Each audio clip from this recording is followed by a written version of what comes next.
Namaste, this is Abhinav from Lighthouse Souls, and I welcome you. In this video, I'm starting a new book review. I'm starting to review a new book, and this book is Zen Mind, Beginner Mind by Shunryu Suzuki. This is the book.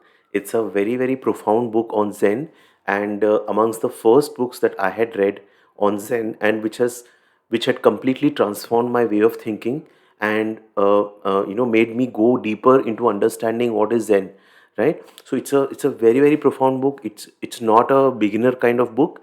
It is a bit deep. You'll require, and I have done a few readings to understand the concepts, and I'm still learning. So without further ado, I'm starting. So see, this is a small book. It's not a big book, very lengthy book. But what I have done is that I will. So it has basically three parts: right attitude, right understanding.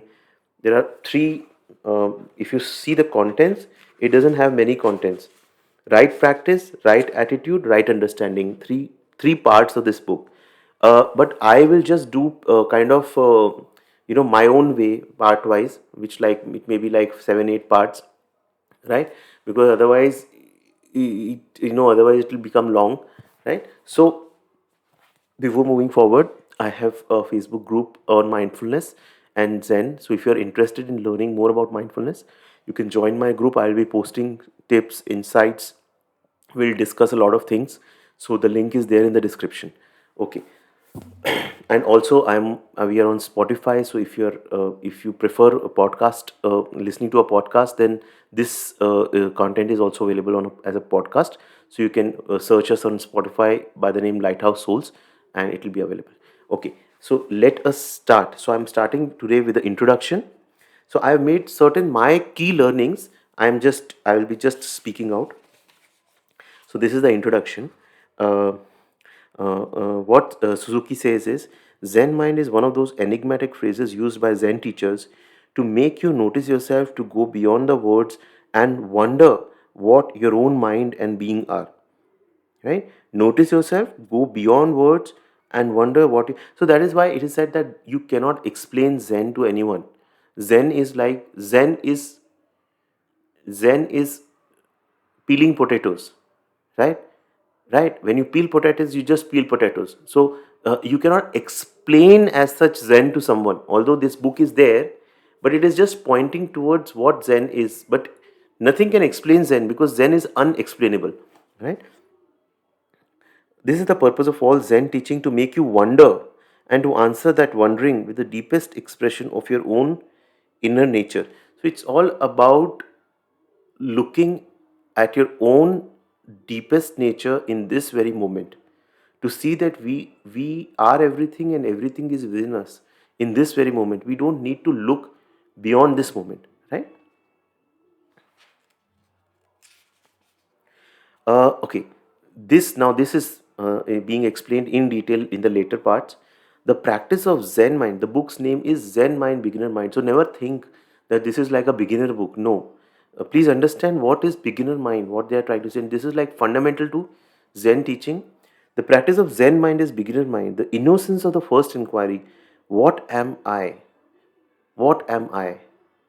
Is needed throughout the Zen practice. The innocence is needed. The attitude of a beginner is needed, right? Otherwise, what happens is that we learn and we become expert. And as an expert, we hold certain ideas, certain beliefs, which actually come in the way of our further learning. So Zen is totally opposite to that. Zen is basically, it is said, the mind of the beginner is empty, free of habits of the expert, ready to accept, ready to doubt, and open to all possibilities. It is the kind of mind which can see things as they are, which step by step in a flash can realize the original nature of everything. It is the kind of mind which can see things as they are, no notions, no concepts, no ideas. When I look at a flower, I just look at the flower as the flower is, not about my idea of the flower. And that requires some practice, right? Being in that moment and looking at that flower just to see the flower for what it is, right? And in a flash, I can see what Zen master Thich Nhat Hanh says. is that in that flower you can see the clouds and the rain and the effort of the farmer, right? And everything, the entire cosmos you can see in that flower. I have made a video on mindful seeing also. I think it's on my Hindi channel. So, right. Directly or by inference, every section of this book concerns the question of how to maintain beginner's mind through your meditation and in your life. So, in your meditation, you have to keep a beginner mind. In the Zazen practice, they call the meditation Zazen, right? And in your life also, you have to maintain the same kind of attitude. Now in Zen they have calligraphies, right? In every Zen tradition, like in every school, they have certain way of writing. So Suzuki says the Zen way of calligraphy is to write the most straightforward, simple way, as if you were a beginner, not trying to make something skillful or beautiful. See, this is deep. Generally, we do anything with an expectation or with a goal of doing something or making something. Here we just write for the sake of writing, not for the sake of getting a appreciation or making some meaning out of something, but simply writing with full attention as if you're discovering what you were writing for the first time. See, as we were writing for the first time, how our feeling is, right? Full attentiveness, beginner, right? Willing to make mistakes, being open, right? Then your full nature will be in your writing. This is the way of practice moment after moment. That is the way of practice. That is our practice in every moment, right? Deep. So that is why I said this book is deep. Right? It's actually reading this book is it itself a meditation, right? So I'll highly suggest everyone to please read this book as I'm reading this book. You also read this book, and then you'll be able to understand what I'm saying in a much better way. Something if I have missed from my reading, because see, I am reading only from my limited consciousness level. So when you read something, you will find newer insights, and then I will request you to post your learnings on in the comment section. Okay, coming further. Now here Suzuki is saying about Roshi. Roshi is basically meaning of a teacher. A Roshi is a person who has actualized that perfect freedom which is a potentiality for all human beings. Zen teacher. Now here when he is explaining about Roshi, about the Zen teacher, one important quality he brings about in a Zen teacher. In the end, it is not the extraordinariness of the teacher which perplexes, intrigues, and deepens the student. It is the teacher's utter ordinariness. That means what basically is that generally we think about that the teacher should be very knowledgeable, very intelligent or something, and that makes us motivated to learn from him. But here in Zen, basically the teacher's basic ordinariness, like someone asked I think Shunryo Suzuki's wife that whether he has attained enlightenment, Satori, and she said no, he has not, because and he doesn't, why doesn't he say about enlightenment, uh, and then I think Suzuki said because I haven't had, right? This is basically the purest enlightenment, the purest kind of way that the teacher can be fully open to the students, right? So because he is just himself, he is a mirror for his students. When we are with him, we feel our own strengths and shortcomings without any sense of praise or criticism for him. In his presence, we see our original face, and the extraordinariness we see is only our own true nature.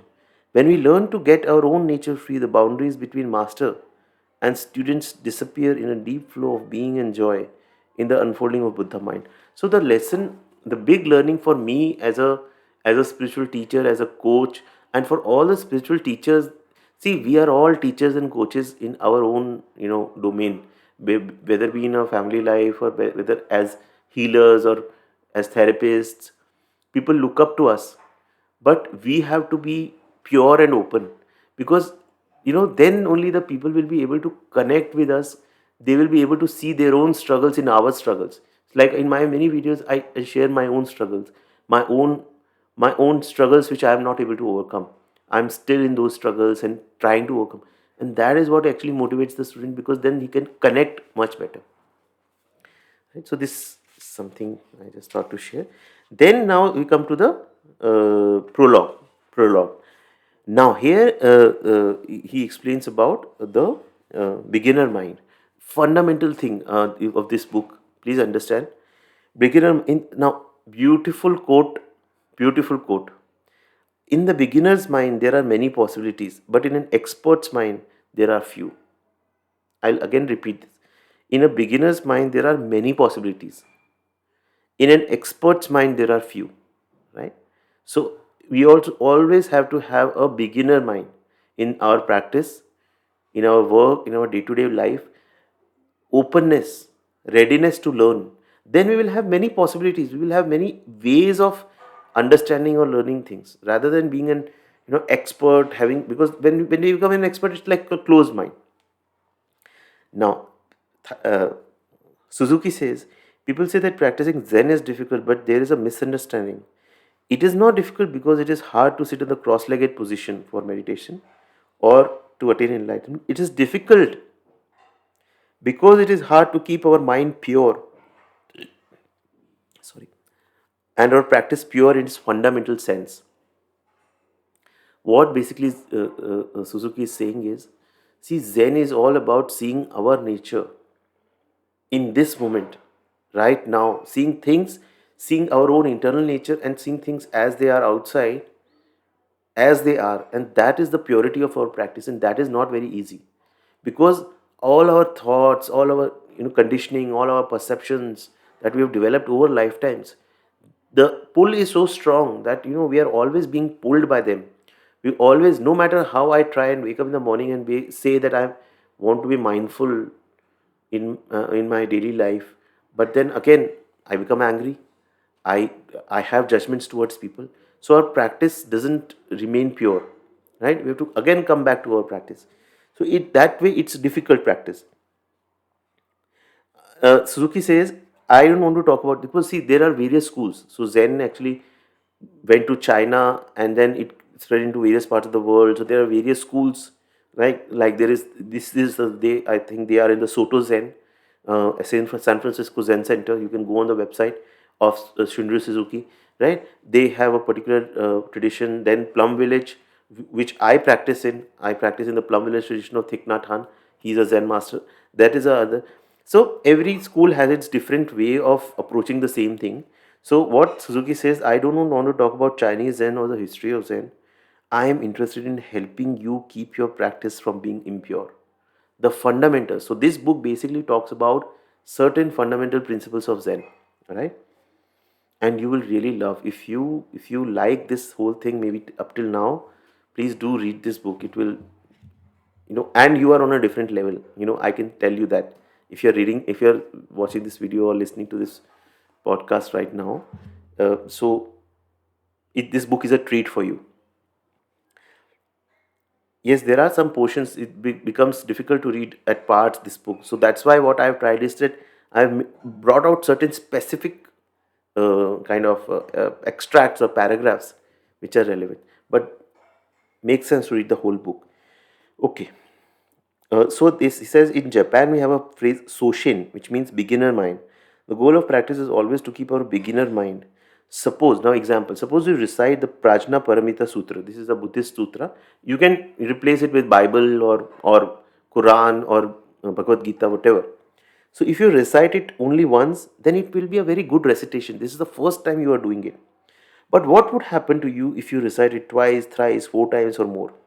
You might easily lose your original attitude towards it, the purity, the sacredness with which you are doing it. Right? The same thing will happen in your other Zen practices. For a while, you will keep your beginner's mind. For example, meditation. Right? First day you sit for meditation, you'll feel very good, very peaceful, and you will be very attentive and everything. And second day, third day, fourth day, fifth day, what happens? It happens with every spiritual practice, na? Be it Reiki or be it any other practice you do. Initially there's a lot of excitement and attentiveness, and then you can actually feel the bliss and everything, and over time it wears out. Why? Because we do not retain our beginner's mind. You are getting me? We do not retain our beginner's mind. We become then an expert, that we know it and we just sit. For a while, you'll keep your beginner's mind, but if you continue to practice 1, 2, 3 years or more, although you may improve some, you are liable to lose the limitless meaning of the original mind. For Zen students, the most important thing is not to be dualistic. Not to be dualistic. That is very fundamental. Like, which is core of the Buddha's teaching also of the interbeing. Everything is in everything, right? There is no separate self, which is shunyata, emptiness.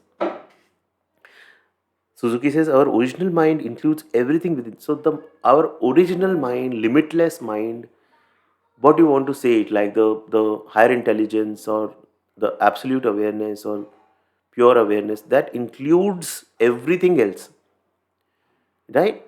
It so how I understand is this manifest reality is part of that original mind, right?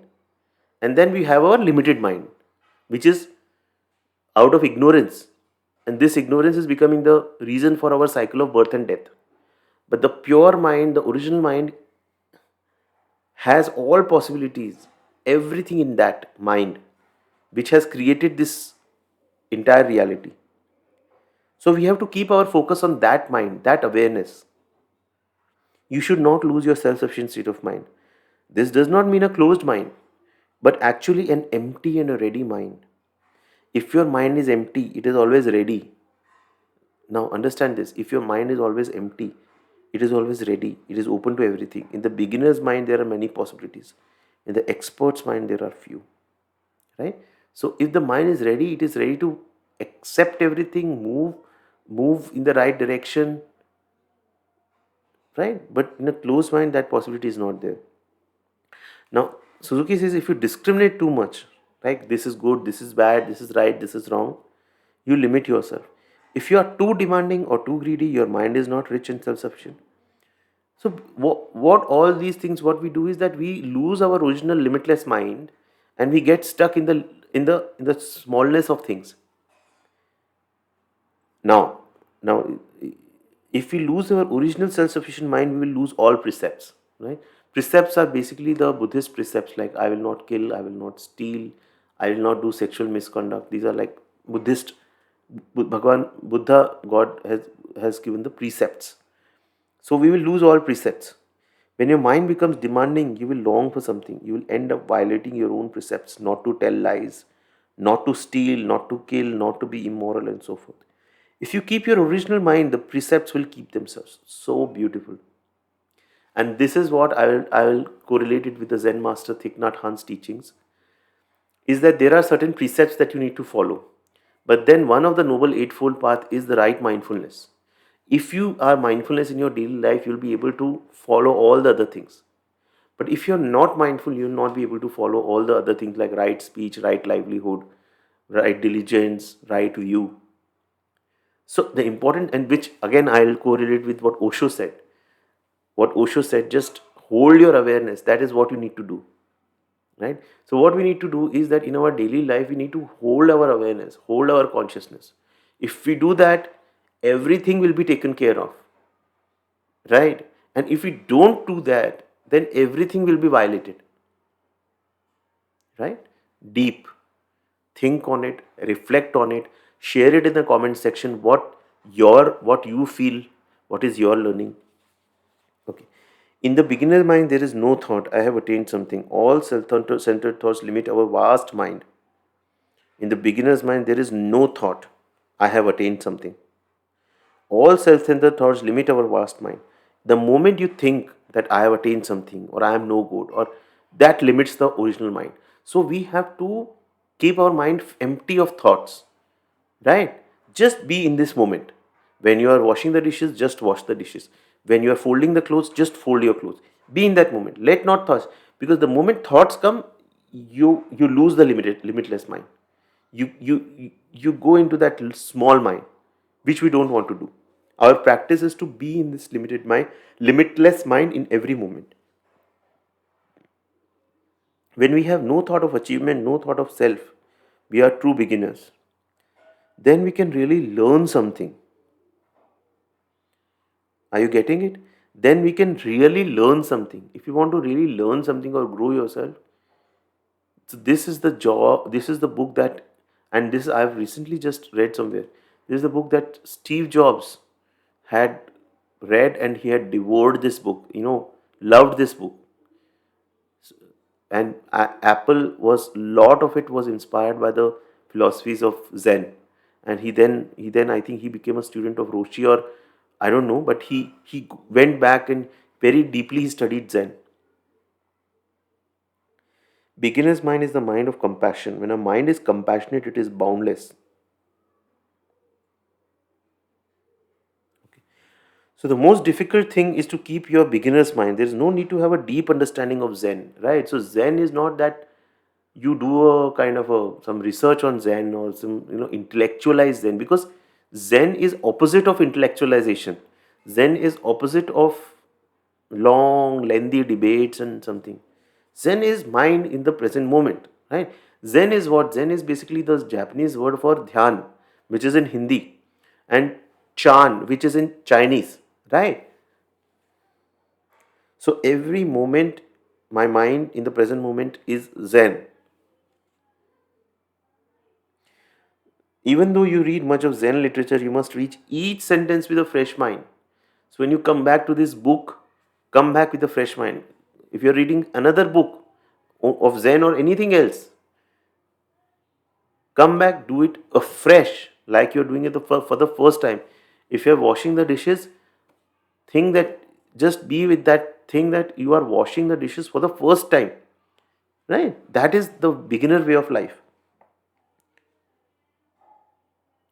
You should not say, I know what Zen is, or I have attained enlightenment. This is also the real secret of the arts. Always be a beginner. Be very, very careful about this point. If you start to practice Zazen, you'll begin to appreciate a beginner's mind. We'll come to Zazen in the next chapter. It is the secret of Zen practice. So beginner's mind is the secret of Zen practice. Now, next we will part 1, which is the right practice. Here, Suzuki speaks about Zazen, the entire Zazen practice. That we will cover in the later chapter. So this is it. I think, thank you so much. I hope this was useful. Please do share your learning, your one top learning from this, in the comment section. Do join if you are interested in mindfulness and Zen, do join my Facebook group. The link is in the description. Thank you so much. God bless you.